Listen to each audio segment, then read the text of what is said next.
Semoga selamat datang ke SRTV. So, video kali ini adalah penceritaan mengenai apa yang berlaku di persekitaran Sabah FC sekarang ni sebelum tibanya perlawanan final menentang JDT untuk Piala FA 2025-2026 yang akan berlangsung di Stadium Bukit Jalil.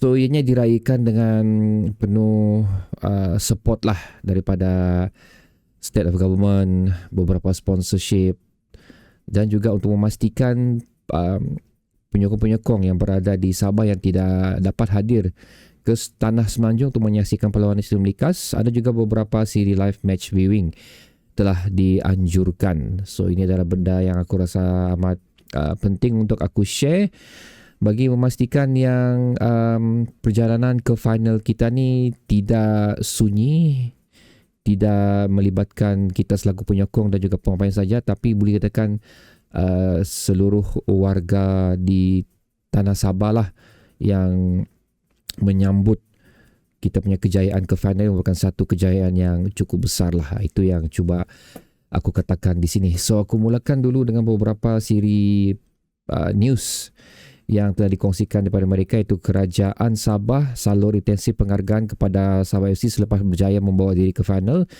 di mana jumlah RM100,000 telah diberikan kepada Sabah FC lah, dan sekiranya berjaya menjadi juara dalam final Piala FA ini akan diberikan lagi, insyaAllah akan diberikan lagi intensif yang seterusnya yang kemungkinan besar jumlahnya lebih besar daripada apa yang telah diberikan setakat itu RM100,000 tersebut. Dan selain daripada itu juga Sawit sendiri pun ada memberi tajaan sebanyak 2,000 tiket percuma kepada penyokong Sabah FC untuk sama-sama hadir melihat perlawanan tersebut. So itu aku tak berapa pastilah macam mana untuk mendapatkan tiket tersebut. Dan of course macam mana aku tekan awal tadi, live match viewing akan dianjurkan sekali lagi di Hilton guys. Kali ini di Urban Kitchen lobby level.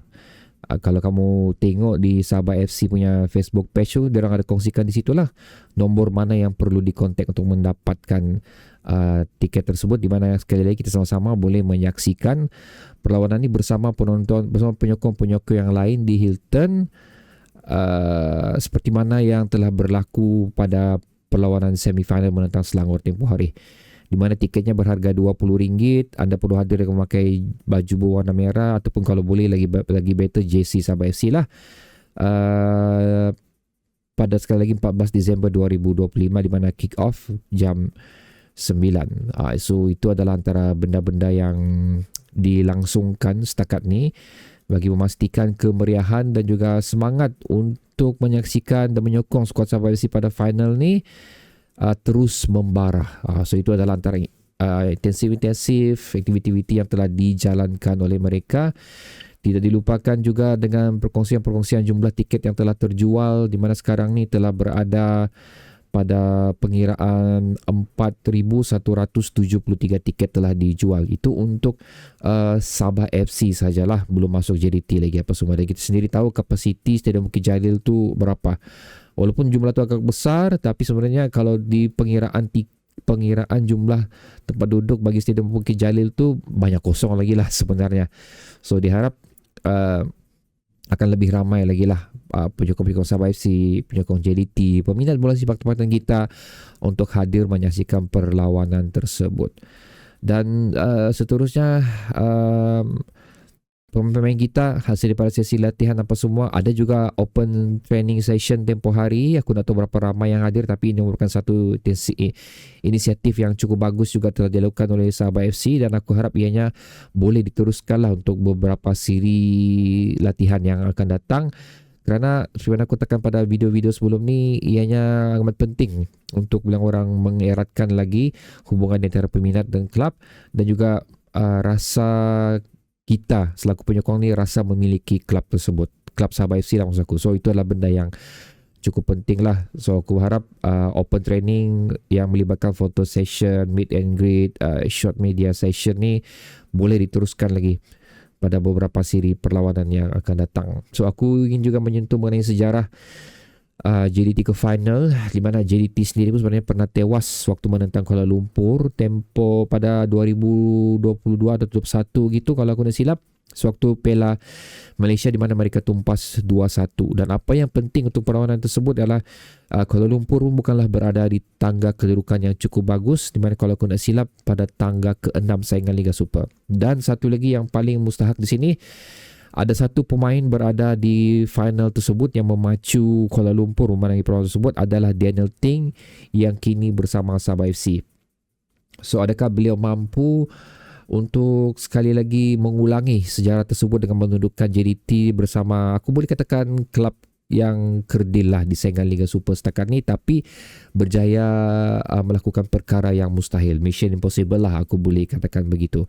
So aku berharap Daniel Ting berkongsi pengalaman beliau pada perlawanan tersebut dan boleh memberikan orang kata-kata semangat ataupun rencana yang boleh diguna pakai bagi memastikan keberadaan kita di final ni layak dan juga tidak sia-sia lah. Itu yang kita harapkan di sini, guys. Di samping itu juga bagi anda yang ingin memerhatikan perlawanan ni, pergi secara berkumpulan, anda boleh berhubung terus dengan Budak Scoreboard juga. Aku akan cuba letak link dia di ruang komentar di bawah nanti, di mana link tersebut akan terus membawa anda ke halaman ke sosial media TikTok beliau. Sekali lagi, Budak Scoreboard. Aku tak tahu kalau slot tu sudah penuh ataupun tidak, tapi kamu boleh cubalah, di mana ada jumlah pembayaran yang perlu anda lakukan, tiket dan juga penginapan disediakan. Aku believe juga transportation mungkin disediakan juga.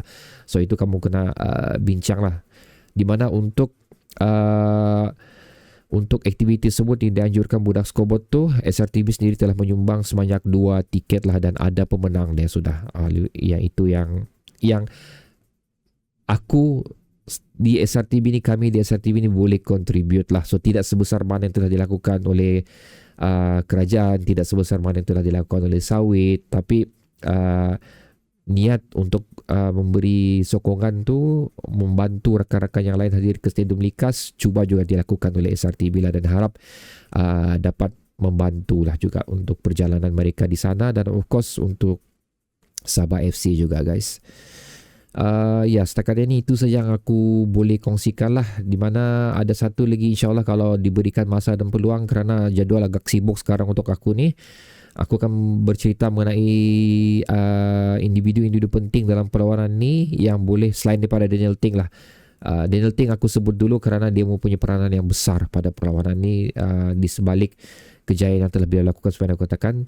Tapi selain daripada itu, ada juga beberapa individu-individu yang amat penting aku rasa untuk perlawanan ni, dan juga pencapaian secara berkumpulan telah dilakukan oleh Sabah FC sebelum menuju perlawanan ni, yang boleh memberi keyakinan kita melakukan sesuatu lah, walaupun pada on papernya yang agak mustahil, tapi tidak salah untuk kita berharapkan. InsyaAllah sekali kalau aku ada masa, aku keluarkan video tersebut. Kalau tidak, kita akan terus ke perlawanan, ke video live watch along lah, menyaksikan perlawanan ni bersama-sama. So okay guys, seperti macam mana aku katakan, ini benda-benda yang di luar padang. So benda ni agak tidak berkaitan juga sangat dengan Sabah FC tentang persiapan mereka.